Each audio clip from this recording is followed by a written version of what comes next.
अस्सलाम वालेकुम। आज हम बात करेंगे फुट ड्रॉप क्या होता है। फुट ड्रॉप असल में जिस तरह ये एक पेशेंट है हमारे पास, हमने देखा है कि ये इस तरह का पाँव बिल्कुल लटका हुआ है, ठीक है, ये फुट ड्रॉप होता है। फुट ड्रॉप की वजूहत क्या होती है हम ये बात करेंगे, और इसके अलावा इनका फिजियोथेरेपी ट्रीटमेंट क्या होता है हम ये वाली बात करेंगे इस वीडियो के अंदर।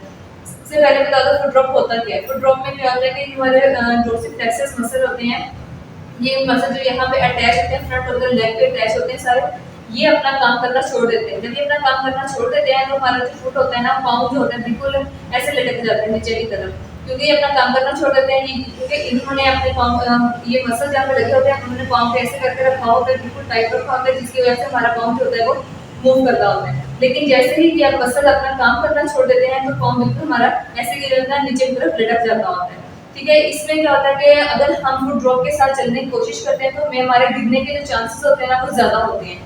अभी मैं आपको बताती हूँ कि इसकी वजूहत क्या क्या हो सकती हैं। सबसे पहले हमारे पास जो वजूहत हो सकती है, कोई भी ऐसा पेशेंट जिसको फालिज का अटैक हो गया है तो भी हमारे पास जो होता है उसका फुट ड्रॉप होने के चांसेस ज्यादा होते हैं। इसके अलावा कोई हमारे पास बुजुर्ग इंसान है जो वो या फिर वो इंसान जो बहुत ज्यादा वेट उठाते हैं, तो क्या होता है उनकी जो कमर की मोरे होती हैं उनके दरमियान में जो स्पेस होती है वो कम होती है, वो कंप्रेस हो जाता है, जिसको हम क्या कहते हैं स्पाइनल स्टीनोसिस हो गया। उसकी वजह से क्या होता है कि जो हमारे दरमियान से नस निकल रही होती है उसके ऊपर प्रेशर आ जाता है और उसकी वजह से भी हमें फुट ड्रॉप हो सकता है।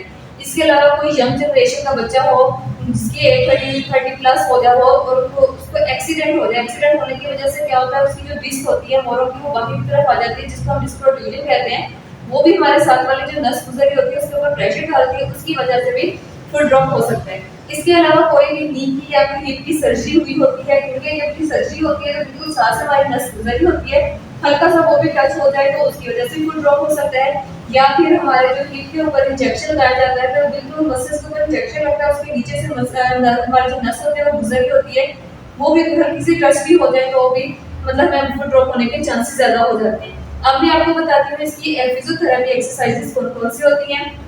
सबसे पहले हम लोगों ने क्या करना होता है, इसकी सेंसेशन को इंप्रूव करना होता है।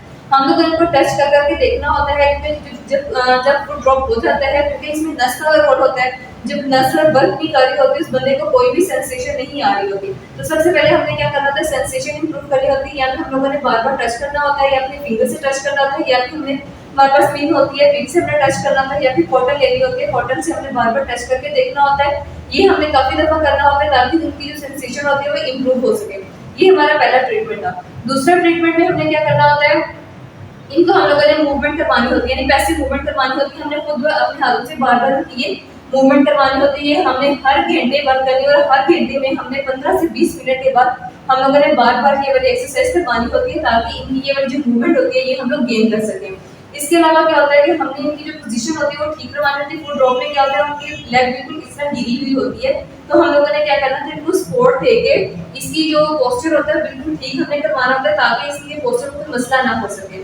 इसके अलावा जब फुट ड्रॉप होता है इनकी लेग बिल्कुल गिरी हुई होती है, तो हमें खतरा होता है कि हमारे जो ये काफ के मसल्स होते हैं ये वीक होना शुरू हो जाते हैं, तो हमने क्या करनी होती है इनकी स्ट्रेचिंग करनी होती है। स्ट्रेचिंग का तरीका ये होता है कि हमने अपने पाँव इनका पाँव अपने थैली पर रख के इस तरह जोर लगाना होता है, ताकि इनकी जो काफ की मसल्स हैं उनकी भी स्ट्रेचिंग हो सके। इसके बाद हम लोगों ने क्या करवाना होता है ईएमएस लगानी होती है। वो हम लोगों ने ये ऊपर का एरिया जो होता है इन वाले मसल्स को हम लोगों ने टारगेट करना होता है, यहाँ पे हम लोगों ने ईएमएस लगानी होती है, ठीक है। ये वाला ट्रीटमेंट है। इसके बाद हम लोगों ने क्या करवानी होती है एक्टिव असिस्टेड एक्सरसाइज करवानी होती है। मतलब मैंने अपने पेशेंट को कहना है आप अपना पाँव मूव करें, वो अपना पाँव मूव करेंगे, लेकिन मैं थोड़ी सी साथ में हेल्प आउट करवा रही होती हूँ, उनका इस तरह हम लोगों ने पाँव मूव करवाना होता है, ठीक है। इसके बाद क्या होता है हमारा पेशेंट इस काबिल हो जाता है कि वो अपनी एक्टिव रेंज ऑफ मोशन करना शुरू कर देते हैं। देन हमने कमांड देती है एक्टिवली मूव करें, ठीक है। हमारा पेशेंट जो है एक्टिवली पाँव को मूव करवाना शुरू कर देता है। जो हमारा फुट ड्रॉप होता है इसका जो ट्रीटमेंट होता है विद इन 6 वीक जो होता है हम लोग इसको कवर कर लेते हैं। लेकिन अगर आपका पेशेंट है आफ्टर 6 वीक से ज्यादा का टाइम हो गया है लेकिन उनका फुट ड्रॉप जो होता है वो कवर नहीं हो रहा होता है, तो हम लोगों ने उसके बाद सर्जरी के ऑप्शन की तरफ